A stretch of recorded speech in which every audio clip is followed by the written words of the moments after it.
cómo construimos esas relaciones con los seres más allá de lo humano, ¿no? Más allá de, entonces, con los animales, con las plantas y como en esa conciencia. Es una apuesta a vivir una vida en coherencia en donde no esté, digamos, dividida la parte del trabajo con la parte digamos, de la vida misma. Tú estás poniendo ahí esfuerzo, estás poniendo, y eso es algo que también tienen los oficios, que es muy lindo y que por eso a uno lo conecta y llena la vida de sentido.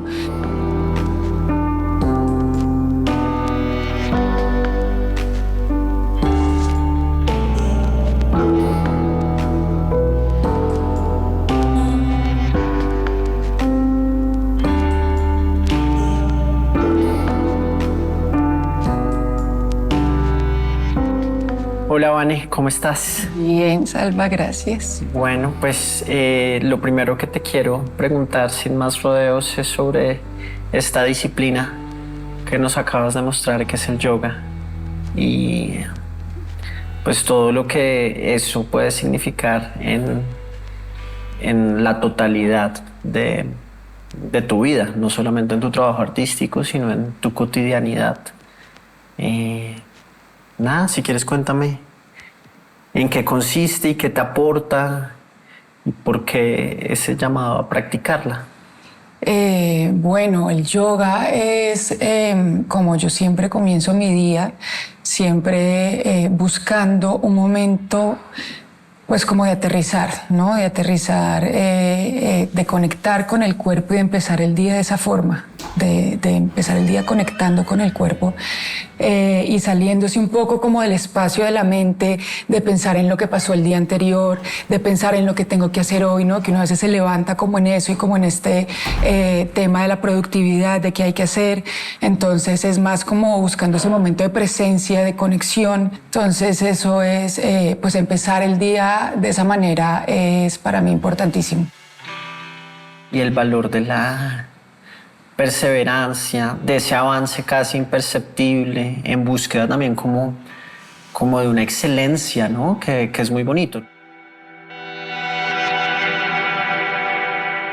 Sí, en realidad en mi caso no es tanto la búsqueda de la excelencia, realmente no.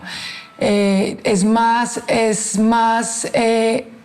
el cultivo de un camino propio.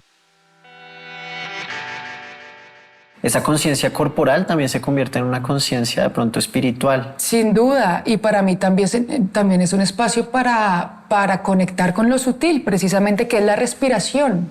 Sí, o sea, es cuando tú, digamos, a través de ese camino de conectar con la respiración, conectas con lo sutil, con lo que hacemos muchas veces automáticamente y no tenemos en cuenta la importancia que eso tiene en nuestra vida. Es concientizarnos, ¿no? Entonces es conectar con ese espacio sutil, con el espacio de la respiración, traer atención a cada espacio de tu cuerpo. Y me acuerdo cuando empecé a practicar yoga, también entender esas otras dimensiones y lugares de tu cuerpo que uno en la vida automática pues no está muy consciente de ellas.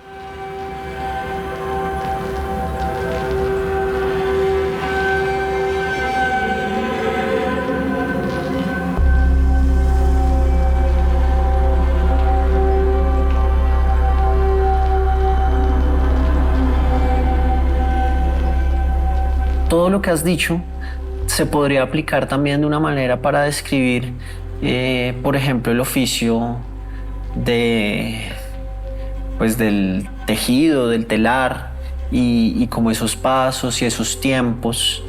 No sé si crees que todo lo que has dicho también aplicaría, pues con unas ligeras adaptaciones, pero también aplicaría para describir lo que significa para ti esos oficios que practicas. Sin duda, o sea, sin duda, mi entrada, de hecho, al telar, digamos, mi decisión de profundizar en el telar, porque yo vengo del mundo de la moda, yo estuve trabajando mucho tiempo en moda, y ahí en moda fue que yo conocí el telar trabajando con artesanos para desarrollar las telas. Ahí, y sobre todo el mundo de la moda, que es tan exigente que es a toda, que es ¿no? como a toda velocidad, que te exige todo el tiempo lo nuevo, lo nuevo, lo nuevo, lo nuevo. Yo encontré en el telar ese espacio como en donde el tiempo se alentiza, en donde el telar implica implica una concentración que te lleva a otro estado, y un estado casi meditativo, y tiene muchas cosas que se corresponden. Por ejemplo, el tejer, uno teje en renglones, ¿no? Uno teje de esta manera, en pasadas, que se repiten y se repiten casi como un mantra, ¿no? La trama es casi, muchas veces para mí es un mantra visual, básicamente, ¿no? Es también ese espacio o sea, son prácticas que te obligan a una lentitud, a ir a otro ritmo. Claro. ¿no? Y a percibir ese tiempo también de otra manera. Claro, el tiempo se expande de alguna manera, ¿no? O sea, cuando yo estoy tejiendo y estoy en esa concentración y logro, y digamos conecto ya con el ejercicio de tejer, se vuelve completamente meditativo, se vuelve un ejercicio de muchísima presencia, de una concentración y una presencia y una conexión con lo que estás haciendo en ese momento, y desaparece todo el resto, desaparece las preocupaciones, la ansiedad, desaparece todo eso. Entonces se parece muchísimo a la experiencia del yoga, por supuesto, y esa fue de hecho mi primera entrada al mundo del telar, ¿sí? Un poco en respuesta a lo contrario, al mundo de la moda, que es todo lo contrario, que es velocidad, cambio, que te exige todo el tiempo lo nuevo, lo nuevo, lo nuevo, lo nuevo, y que eso en algún momento dejó de tener sentido para mí, y más ahora con los problemas de consumo que estamos viviendo y de sostenibilidad. Dije, no, o sea, tenemos que, y lo sentía en el cuerpo. O sea, uno siente la ansiedad, sentía que mi cuerpo ya no podía con esos ritmos. Entonces digamos que encontré en el telar como ese espacio de reposo, ¿no? Como ese espacio en donde el tiempo se hace diferente, y eso tuvo sentido para mí, y yo dije, no, por aquí, o sea, esto como respuesta un poco a eso, encuentro aquí como ese otro camino que necesito.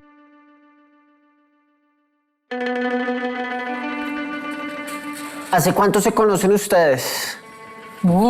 Como 14, 15 años. 14, sí. Como 14 años, sí. ¿Y Javi, cuánto lleva usted entonces en el mundo textil? 48 años. ¿A qué edad empezó? A los 9 años. Este proceso que estamos, me contaba, esta máquina, ¿cuántos años puede tener? Yo calculo que tiene un poquito más de 50 años. El telar. El telar, sí. Sí. Sí, yo lo compré de segunda. O sea, de segunda es... De hecho, es mejor comprar los telares de segunda porque ya la madera está curada y ya no utilizan las mismas maderas que usaban antes, ¿no? Y es súper importante para la estructura. Entonces es mejor comprar telares de segunda. ¿No, Javi? Sí. Pero esas máquinas pertenecen... ¿Eso es colombiano o no? Sí. Estas sí. Este sí. ¿O Estas ecuatoriano? no, estas son imitación de 5, 8, 10 telares suizos que llegaron más o menos en el año como 60, como en 1950 más o menos. Llegaron entre 6 a 10 telares suizos. Eran de trabajar sentado.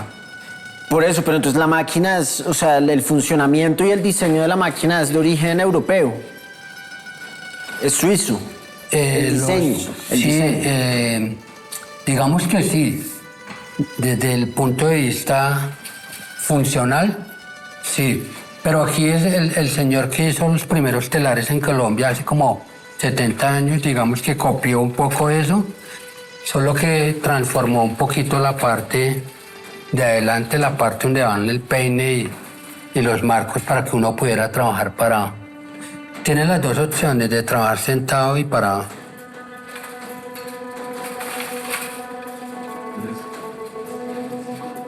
¿Y el proceso que están haciendo en este momento qué es? ¿Qué consiste? Esta es la parte de enhebrar las fibras, en este caso estamos enhebrando algodón, enhebrarlas en las agujas, y eso depende de la puntada que uno haga en el telar. Uno tiene que definir primero el diseño y con base en el diseño entonces enhebra, digamos, el dibujo que vaya a hacer en las agujas, y eso después pasa por el peine. Entonces el telar, esta es la parte, esto es preparar la urdimbre, ¿no? El tejido en telar es urdimbre y trama, y esto es preparar la urdimbre, que son los primeros hilos que van a sostener el tejido, y después pasa la trama, que son los hilos que atraviesan. Entonces es esa parte del proceso que es la parte de preparación que muchas veces no se ve, ¿no? Es la parte de preparar el tejido, y esa preparación del tejido lleva un montón de planeación. El telar es el primer computador, y sí, es el primer computador, y es muy matemático y lleva un montón de planeación matemática. Aquí todo es... sí, hay 4 marcos, hay que saber entonces 1, 2, 3, 4, o cómo se enhebra, o 1, 2, 1, 2, 1, 2, 1, 2, dependiendo de la puntada. Aquí vamos a hacer un tafetán, tenemos hilos de algodón delgados e hilos de algodón más gruesos, y separamos los gruesos de los delgados. Cuando esté en funcionamiento ya lo vamos a ver. Entonces, para tener control sobre los gruesos y los delgados, controles independientes. Entonces los marcos empiezan a levantar los hilos delgados y gruesos. Eso es básicamente lo que estamos haciendo.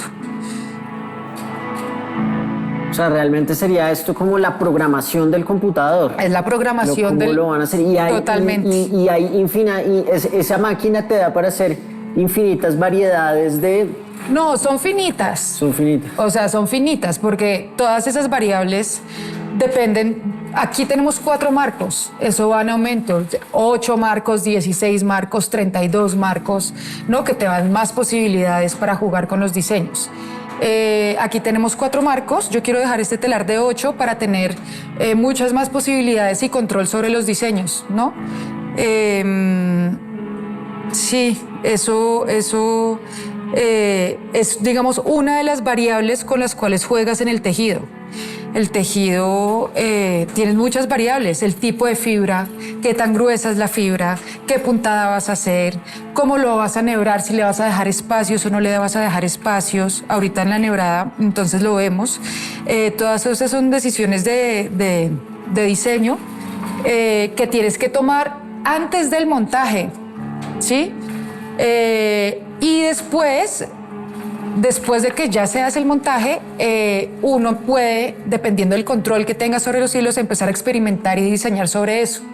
Pero debes desde antes decidir muchas cosas, qué fibras vas a usar, qué puntada vas a hacer para que eso te dé la información de cómo programar inicialmente la máquina y tener una base sobre la cual, digamos, sobre la cual uno puede tener ciertas libertades, ¿no?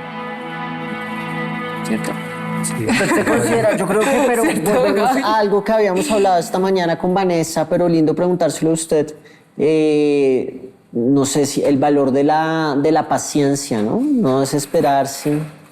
Eso es que se requiere... gran enseñanza del tejido y de los oficios, yo creo, ¿no? Don Javis, ¿cómo lo ha vivido? A ver, digamos que cuando programa uno el telar para hacer cosas común y corriente, entonces la persona que está trabajando adelante o el telar se vuelve una máquina. Pero digamos que cuando uno empieza a mirar hacia otro lado, hacia otro punto de vista, como el arte, como la moda, entonces comienza a adquirir mucho más movimientos, mucho más imaginación. Entonces ya vienen muchos cambios y comienza o empieza uno a tener a mirar el telar hacia otra dimensión para poderle dar más diseño y más creatividad, para darle un mejor uso al telar y no tanto los tejidos planos que son común y corriente, que son hebras verticales y hebras horizontales que se van entrecruzando. En este, digamos que cuando maneja uno arte, sí comienza el mismo entrecruzamiento de hebras, pero a otra escala, a otro nivel de diseño. Entonces ahí está lo fundamental de tener la paciencia y poder ir hacia esos desarrollos. Sí,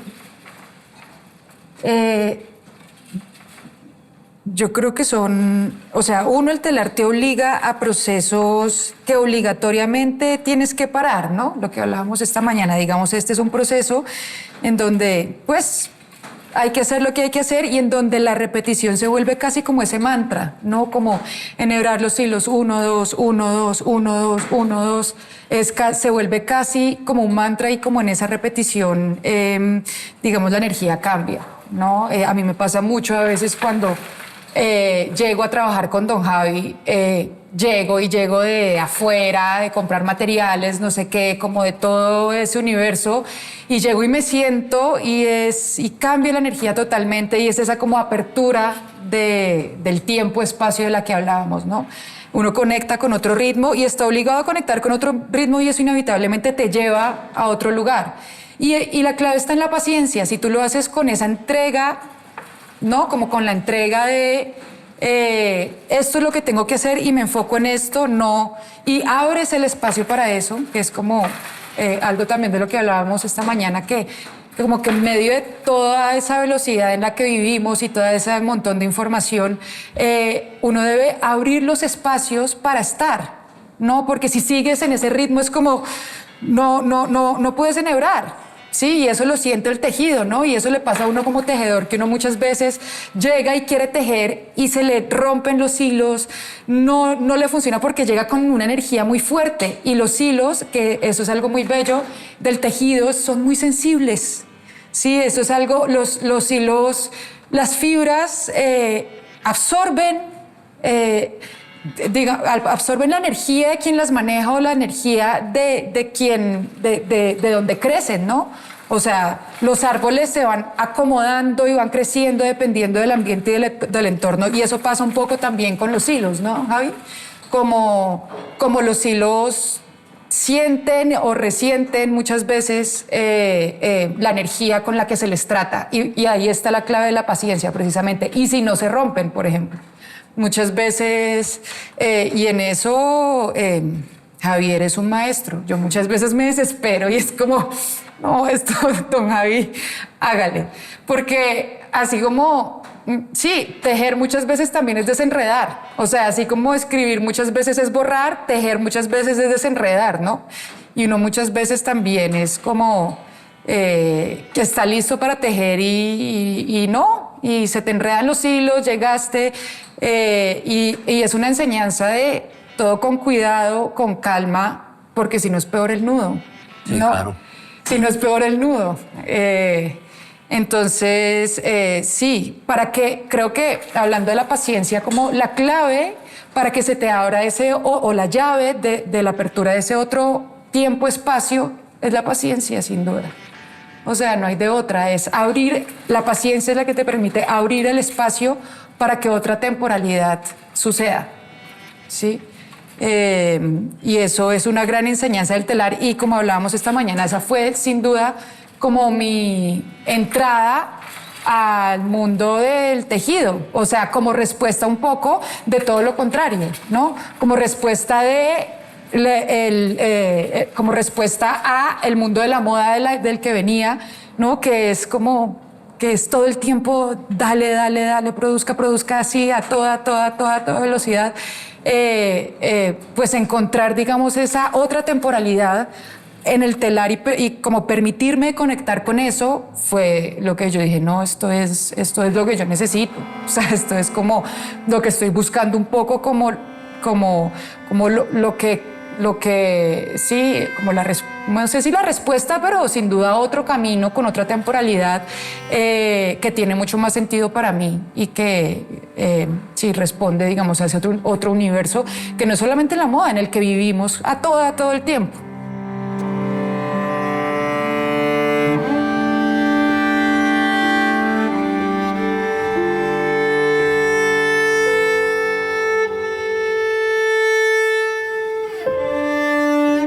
porque eso ha sido toda una evolución, ¿no? Y ahí también está la relación y como la dimensión humana y pues el trabajo en equipo y el trabajo de co-creación también, ¿no? Finalmente es un trabajo de co-creación cuando se trabaja en equipo con alguien más.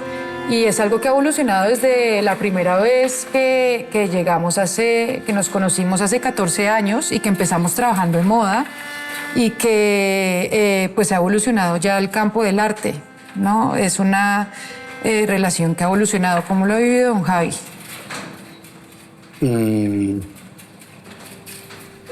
Es decir, sí, los cambios han sido demasiados, los procesos que se han vivido son muchos, han sido momentos intensos, pero de gran provecho también para los desarrollos, para tener en cuenta los diseños. Ha sido una evolución de mucho tiempo, de mucha paciencia, de mucha armonía también, quizá, pero es interesante todo este proceso textil que se ha llevado con Vane.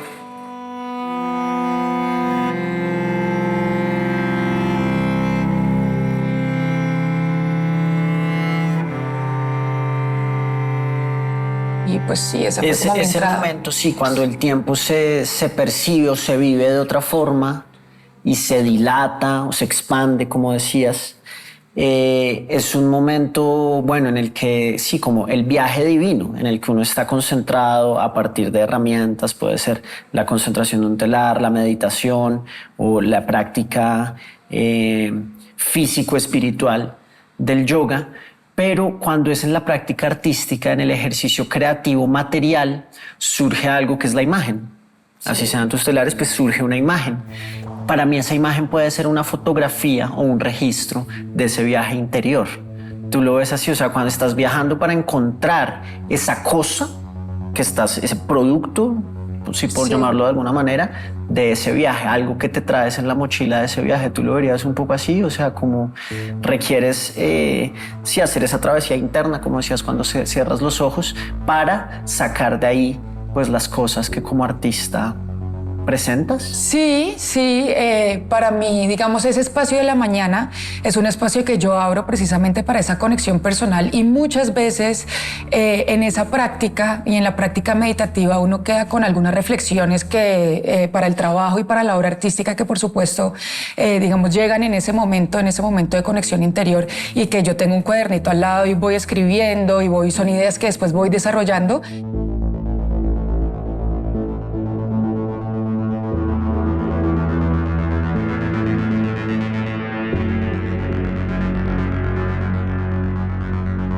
O sea, yo creo que el arte y parte de mi búsqueda artística también tiene que ver con eso, con volver a conectar con esa parte del misterio, de lo que, y por eso el tema de los oficios y de la expresividad más allá del intelecto.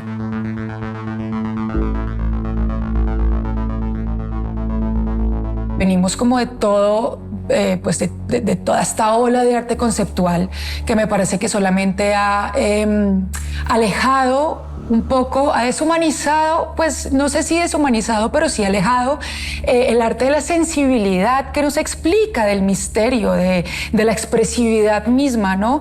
De cosas, y pues lo ha intelectualizado y esa intelectualización también ha llevado que entonces se haya vuelto algo hiperespecializado, casi de nicho, algo que ha alejado el arte de la gente, de que la gente, digamos, del común conecte con el arte, sino que entonces solamente lo entiendan quienes están en el mundo artístico y quienes están, digamos, entienden los términos o entienden, digamos, ya como toda esa cosa conceptual, ¿no? Le falta emoción. Le falta, claro. Entonces, y creo que eso también tiene que ver con el momento del mundo en el que estamos y todo el tema del oficio, del telar, de la conexión con el cuerpo, que también está en el yoga. Todo ese tema de la conexión con el cuerpo tiene que ver con volver a conectar con estar acá y con esa presencia y con esa materialidad, ¿no? Que nos ha llevado digamos que desconectarnos de eso y quedarnos en las ideas, en la cabeza, solamente nos ha llevado a que no sea, a que, pues sí, a lugares que no son sostenibles, a lugares en donde entonces ya no vemos la materia y no valoramos la materia como algo vivo, no le damos el lugar, no hay valor en eso porque no entendemos los procesos, porque estamos desconectados de lo físico, ¿sí? Porque no lo conocemos muchísimas veces, no lo conocemos y estamos conectados es con las máquinas y con los procesos mentales.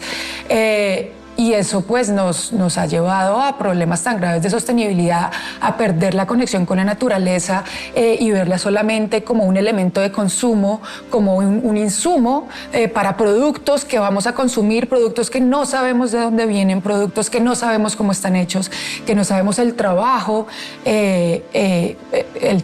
humano y de la tierra misma, ¿no? Y digamos, ¿de dónde vienen? Pero ahí ¿no? habría otra cosa, entonces, que poner como en estas, habría que hacer como ¿cómo se llama? Una cruz para conectar entonces lo temporal que ya hemos venido hablando, que es ese afán en el que ahora estamos y cómo Sí. el tiempo lo podemos vivir de otra forma, pero entonces también, o sea, me da pie todo lo que estás diciendo para preguntarte por la otra dimensión que es la espacial, ¿no? El espacio y, por ejemplo, también cómo se necesita o ese viaje espiritual también requiere o busca un espacio como, no sé si la palabra pueda ser armonía, y acá lo vemos. Quisiera preguntarte entonces también hacia ese pues ya que vimos ese tiempo que se vive de otra forma, ese espacio también, cómo se vive de otra forma y cómo de ese viaje interior sale una armonía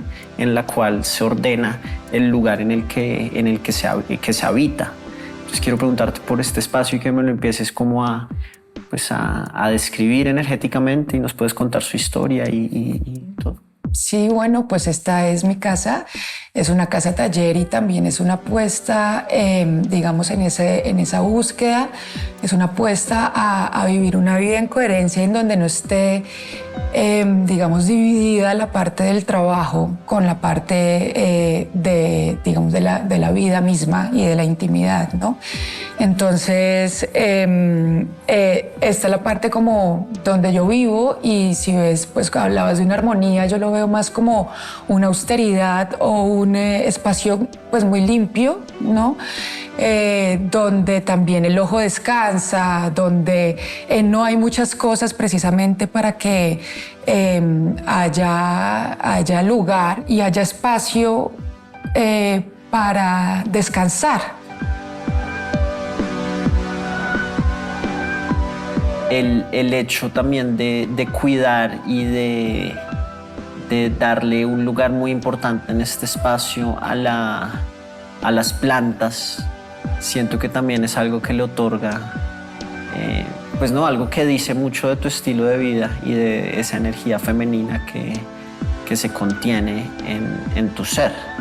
Entonces, pues si quieres te aprovecho ese puente para empezar a preguntarte por esa rutina, por esa convivencia con esos otros seres vivos que son las plantas. Sí, eso es un espacio muy importante para mí y de hecho hace parte de mi rutina también en la mañana y como hablamos, lo primero que hago es presencia y conectar con el cuerpo, ¿no? Y como tratar de dejar a un lado todo, digamos, todo lo que cargamos y todo con lo que a veces uno se levanta del día anterior, de lo que viene, conectar con el cuerpo, buscar esa presencia y después conectar también con las plantas, que también es, que es la conexión con la naturaleza misma, abriendo un espacio para cosas como la contemplación, ¿no? Yo parte de lo que siento es que, y parte de lo que he tratado de hacer y que hace en mi vida, y también finalmente eso se traduce como una parte de mi práctica diaria y en la vida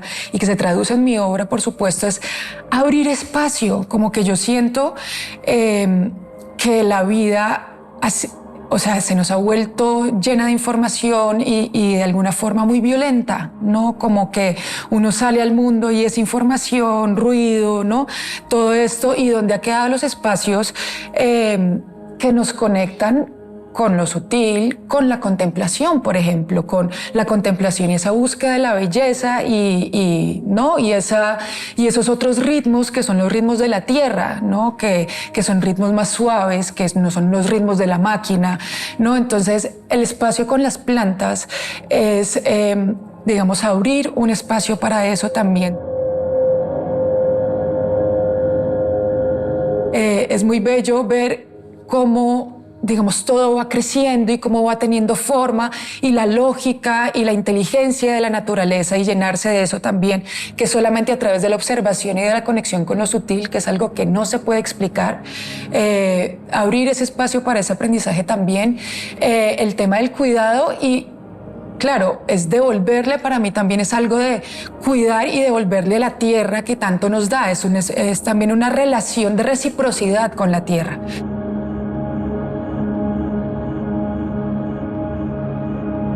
O sea, la contemplación es solamente llenarse del mundo de una manera diferente, ¿no? Es la belleza y son cosas que muchas veces son inexplicables, que quedan en la experiencia, que quedan y es lo que siento que hemos perdido mucho por estar en la cabeza, por estar en los discursos y que nos han dejado en un espacio muy vacío.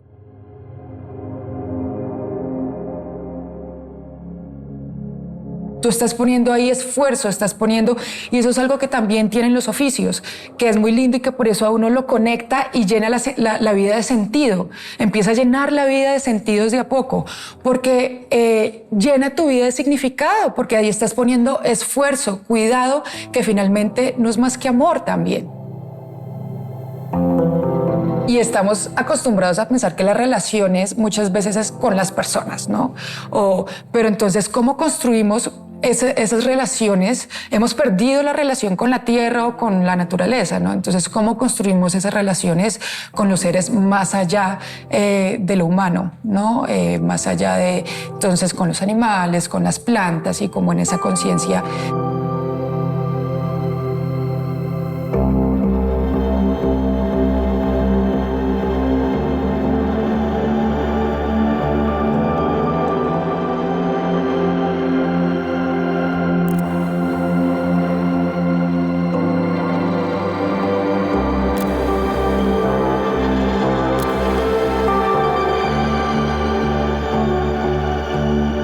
A mí me encanta el I Ching, o sea, me parece un libro precioso.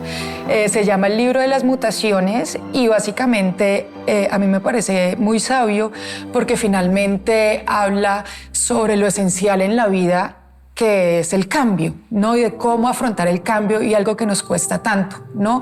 Entonces es un libro oráculo. Yo la verdad... sí, es un libro oráculo que yo muchas veces consulto y te trae muchísima sabiduría.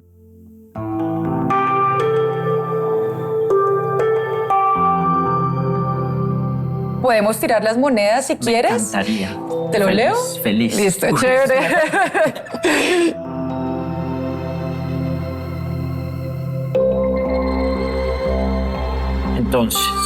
Entonces, es un libro oráculo pues como para consultar, que te trae respuestas básicamente, ¿sí? Entonces, si quieres coger las monedas, cárgalas con tu energía, concéntrate y pon ahí tu energía y haz una pregunta.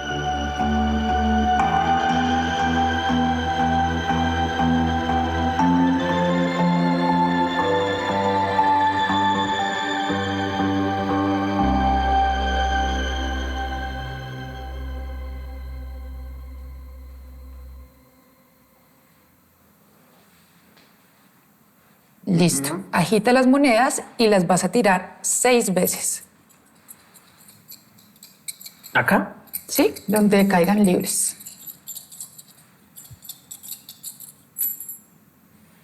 Bien, entonces tenemos 2, 2 y 3, o sea, 7.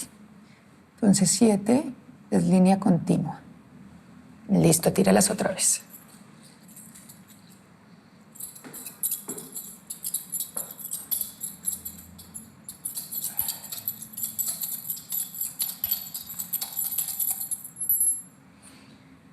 Entonces, 3, 3 y 2, 8.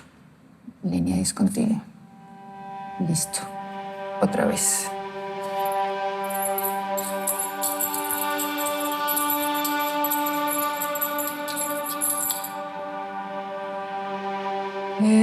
Dos, 2 y 2, 6. Línea discontinua. Listo. Ahora de nuevo.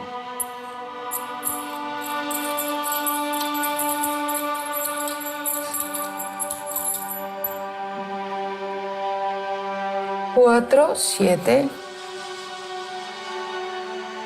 Y 2 veces más. Esta y otra. ¿Ya lo has hecho antes? No, nunca. Ok. 3, 3, 3, 9. Y la última. Perdón, línea continua es impar y línea continua es par. Línea descontinua es impar. Correcto. Y hay unas que son más importantes. El 6 y el 9 son más importantes y esas se leen esas te llevan a unas lecturas específicas que te dan como instrucciones más específicas y más precisas a tu pregunta. Exacto. Y 2 y 6, 8. Entonces, esto es un hexagrama, ¿no? Compuesto por 2 trigramas, se empieza siempre por el de abajo, y esto nos lleva a una figura.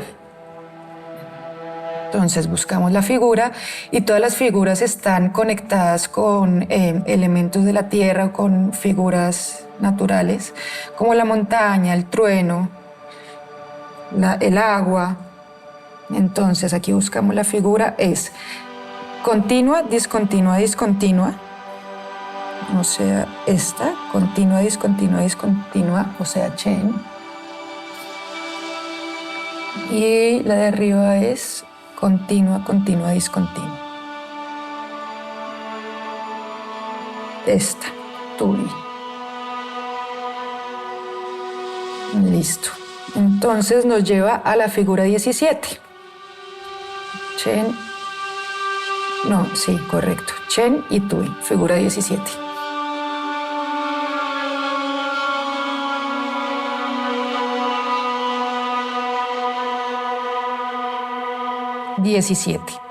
Entonces dice Sui, el seguimiento. Arriba Tui, lo sereno, el lago. Entonces arriba es la figura del lago y abajo Chen, lo suscitativo, el trueno. Arriba se encuentra lo sereno, cuya característica es la alegría, y abajo está lo suscitativo, lo excitante, cuya característica es el movimiento. Alegría durante el movimiento conduce al seguimiento. Lo sereno es la hija menor, lo suscitativo el hijo mayor.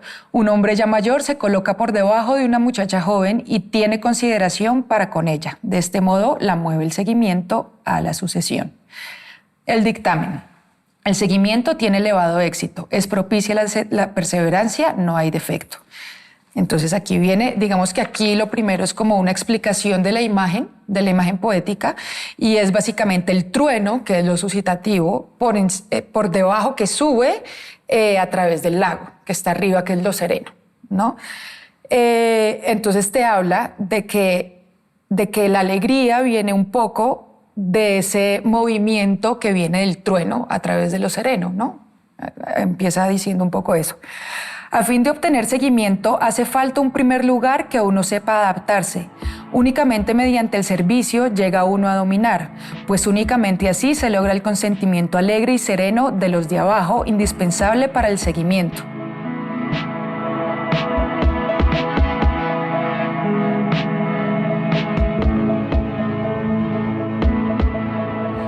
Allí donde se pretende obtener seguimiento a la fuerza, mediante la astucia o la violencia, mediante la conspiración o el partidismo, se suscitará siempre resistencia, conspiración,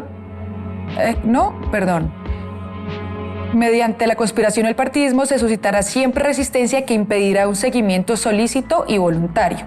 Sin embargo, un movimiento alegre también puede conducir a malas consecuencias. Por eso se añade como condición: es propicia la perseverancia. Vale decir, ser consecuente en lo recto y sin falta. Del mismo modo que uno debe requerir seguimiento, solo bajo esta condición también es lícito que siga a otros solo bajo la misma condición de no sufrir daño. La idea del seguimiento, condicionado por la adaptación a lo que exige el tiempo, es grande e importante, y por lo tanto también el texto del dictamen añadido es favorable.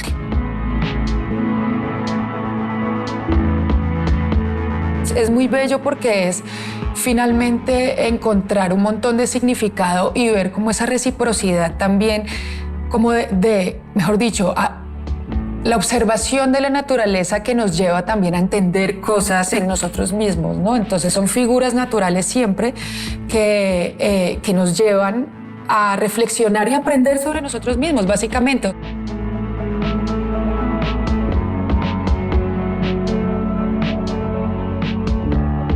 Digamos que también veo...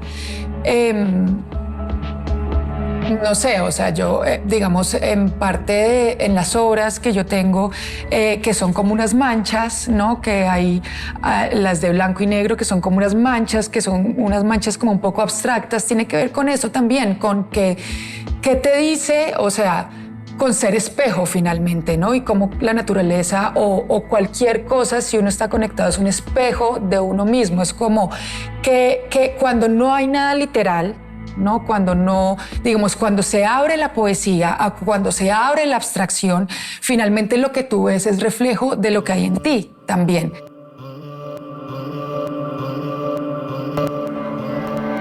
En medio del lago está el trueno, la imagen del seguimiento. Así el noble, a la hora del atardecer, se recoge para su recreo y descanso. En el otoño, la electricidad vuelve a retirarse hacia el interior de la tierra y descansa. Sirve aquí como símbolo el trueno en medio del lago. No el trueno en movimiento, sino el trueno del descanso invernal. El seguimiento se deduce de este símbolo en el sentido de la adaptación a las exigencias del tiempo, de la época. El trueno en medio del lago indica tiempos de oscuridad y reposo. Así el noble, luego de un día de infatigable actividad, se permite en horas de la noche el recreo y el reposo. Cualquier situación se torna buena únicamente cuando uno sabe adaptarse a ella y no malgasta sus fuerzas en falsas resistencias.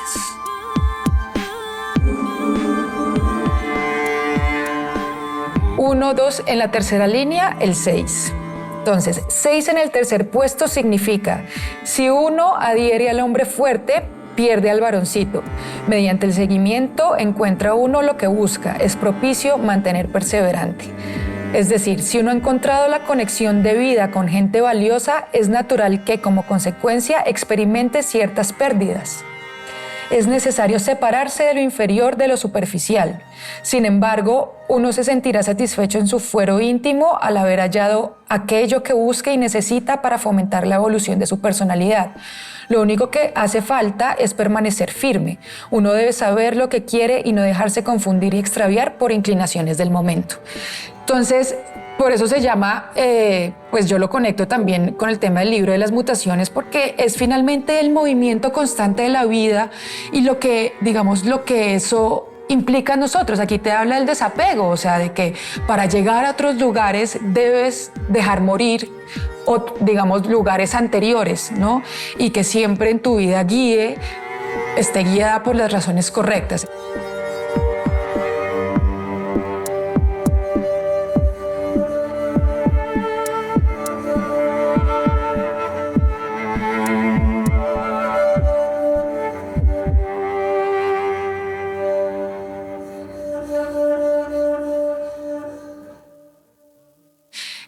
Y en el segundo te salió el 9, que este está en el tercer puesto y este está entonces cuarto y quinto puesto, ¿no?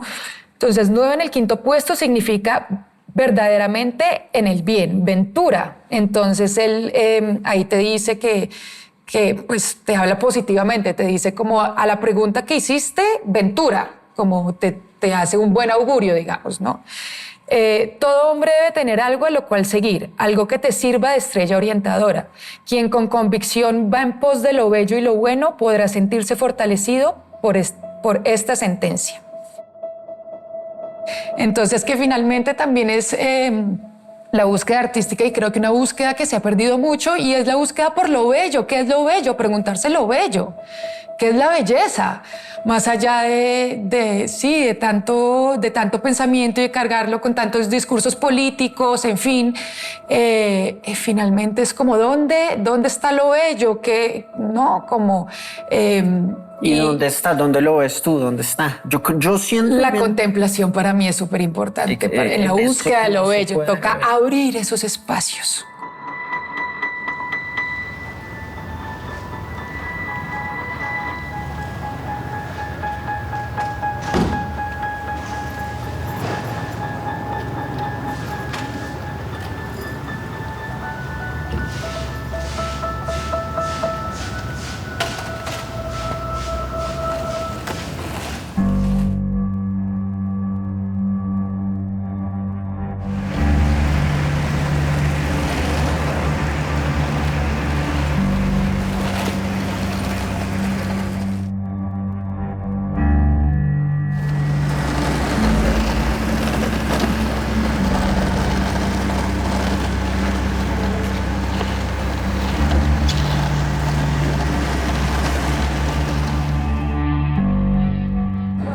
Pero en esa obra que dices de las plumas, ¿las tejes o cómo?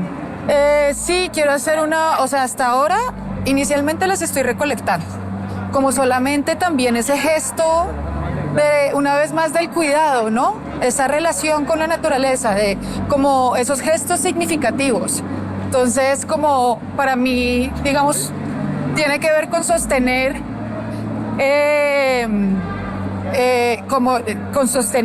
como esa conexión con la naturaleza, incluso en el entorno urbano, porque muchas veces como que pensamos que conectar con la naturaleza es salir de la ciudad, no es como, para conectar con la naturaleza me tengo que ir al Amazonas o no, y es como no, la naturaleza está en todas partes, la naturaleza somos todos.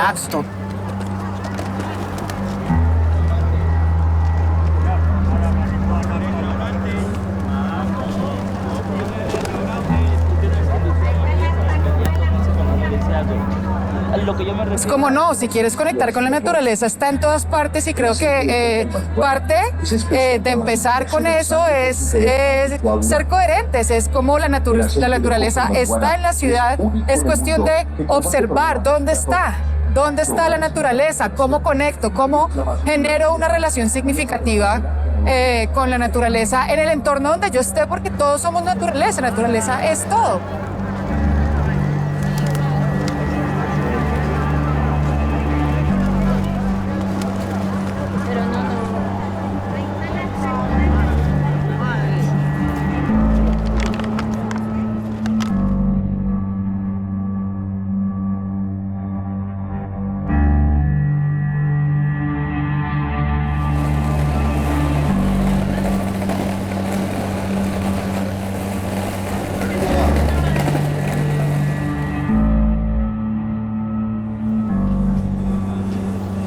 Oye, Van, entonces acá, bueno, Pasaje Rivas, Bogotá, y este es un lugar propicio en el que tú encuentras qué, o por qué te interesa tanto, porque no sé si dijiste, oiga, para mí esto es importante venir acá. Pues sobre todo yo acá consigo las fibras naturales y también la conexión con lo artesanal, ¿no? No es fácil encontrar fibras naturales en la ciudad y fibras naturales crudas, pero acá, por ejemplo, yo consigo muchas espigas muchas espigas o muchas otras fibras o flores o con las que yo trabajo, cosas como escobas o canastos o, ¿no? Que es otra forma de conectar con la naturaleza en la ciudad, finalmente. Y con ese saber ancestral, que es eso que no se ve, pero que se siente, lo que hablábamos ahora en tu casa, por ejemplo, toda la información que tiene el proceso de fabricación artesanal de todos estos elementos, ¿no? Cuántos miles de años han pasado y transmitiéndose esos saberes, ¿no? Totalmente, sí. Y es una información que no es intelectual, ¿no? O sea, lo interesante de la artesanía es como es una información que es a través del cuerpo y de las manos, ¿no? Que es también el interés en el oficio de buscar otras inteligencias, otras formas de relacionarse con la naturaleza y de entender y establecer una relación con la naturaleza finalmente, ¿no?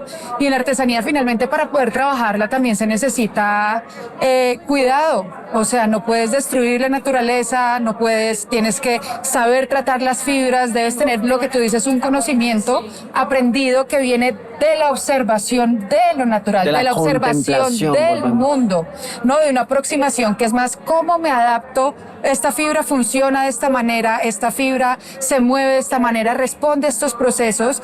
No es entenderla a ella, más que, digamos, someterla a, no sé, procesos industriales o no. Entonces eso genera una relación mucho más profunda que, digamos, la transformación a través de la máquina, ¿no? Es la transformación a través de las manos establece como una relación directa con el material que es la naturaleza misma. Me contabas la fibra que más has tenido trato, relacionamiento que más conoces, se podría decir, es... Yo trabajo muchas, sí, yo trabajo muchas, o sea, trabajo desde fibras animales hasta fibras vegetales. Aquí yo generalmente consigo el esparto, como en las escobas, que es este, ¿sí? Que es difícil conseguirlo, por eso, digamos, aquí se consigue muy crudo, que es algo que me interesa y algo que en lo que estoy trabajando últimamente. Esta es rafia, también, que lo encontramos a través de la escoba. Este es mijo, que si puedes ver, o millo, que es un cereal. Y mira que incluso tiene las semillitas todavía pegadas. Divino. Está la espiga misma, entonces uno puede ver la planta, ¿no? Que me parece que es algo muy importante porque cuando consumimos objetos olvidamos de dónde vienen, ¿no? Como que hay un... Sí, como que le quitamos el origen. El tema del origen, conscientes del origen, que al final de cuentas es el mismo origen nuestro y de todo. Claro. Y es lo que nos sigue uniendo con todo. Totalmente. Pero en el tema, pero a lo que yo voy también con eso es la reflexión sobre el valor que tiene, o sea, todo lo que, por donde tuvo que pasar este millo para estar hoy aquí en una escoba y poder, digamos, llegar a nuestras manos, ¿no? Eso todo le da un valor que a veces se nos olvida. ¿No? Por donde tuvo que pasar el conocimiento para que el hombre, al modificarlo, pues genere el objeto, ¿no? Hay un montón de energía ahí, o sea, está quien cultiva, quien recoge, quien seca, quien hace la artesanía, y quien hace la artesanía viene de un conocimiento ancestral, quien transporta, ¿no? Quien vende, entonces hay toda una cadena que cuando uno realmente se pregunta por eso, pues hay un montón de valor y de energía ahí. Y eso yo siento que sin duda nos permite un acercamiento diferente a los objetos y a lo que consumimos, ¿no? Como esa conciencia. Entonces, por eso me parece también tan importante volver y también las conexiones, por ejemplo, esto es una escoba, pero también es alimento, ¿no? O sea, el millo es un cereal. Entonces también las conexiones de todo y eso nos permite una visión más amplia y pues más completa, ¿no? No solamente pensar que es una escoba y consumirla como una escoba y regatearle el precio sin entender, o sea, sin darle el valor que tiene realmente como llegar a todo eso. Y creo que es un pensamiento que debemos cultivar, ¿sí? Para poderle dar como un valor a las cosas. De conciencia, volvemos siempre al tema, ¿no? Sí, y de conciencia material finalmente. O sea, y como de educación material también que hemos perdido mucho, siento yo. O sea, estamos educados en el consumo, pero no en la materialidad misma, ¿no? La memoria de los objetos, ¿no? O sea, todo lo que implícitamente carga esto, lo que acabas de decir, esa ruta, y al mismo tiempo esto también fue un árbol, que al mismo tiempo fue también la semilla. Exacto, ahí entonces uno, si se pone a pensar en eso, encuentra todas esas conexiones y realmente las encuentra y empieza a tener un significado diferente el objeto, solo parecía pues como una escoba. Exacto. ¿No?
Pues Vane,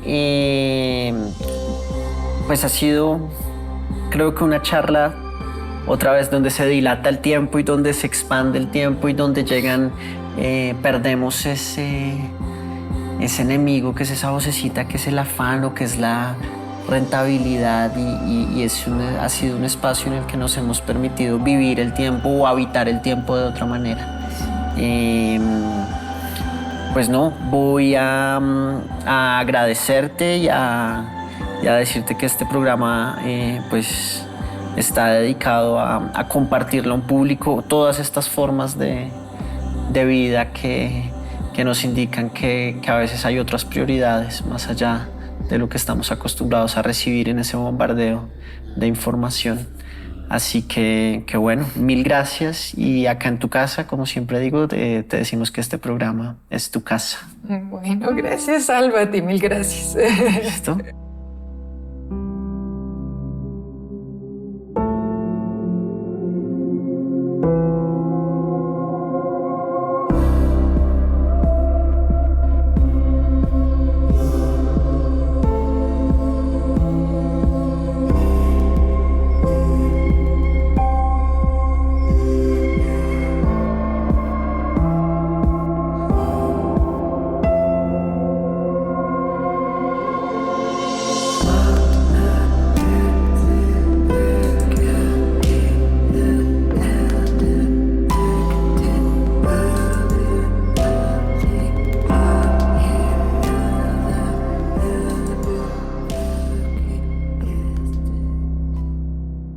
Señal Colombia, la señal de la paz.